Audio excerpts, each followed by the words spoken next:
So to change a 07 filter on a Minerva system, isolate the water first. Sometimes you'll have a screw head, sometimes you'll have a lever.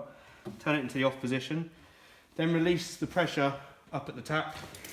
I need to run it for sort of 5 or so seconds.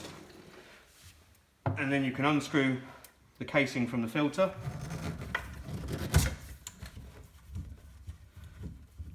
Unscrew the casing, lower it down, then unscrew the filter itself.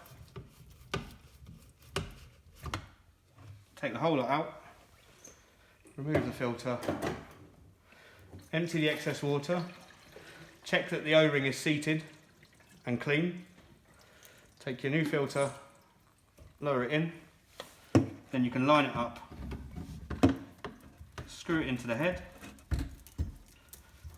Now when you're screwing it into the head, just make sure that it's finger tight, just so it pinches up, and then you can screw the casing back on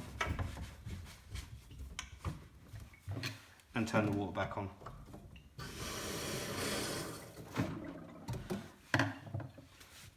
Filter changed.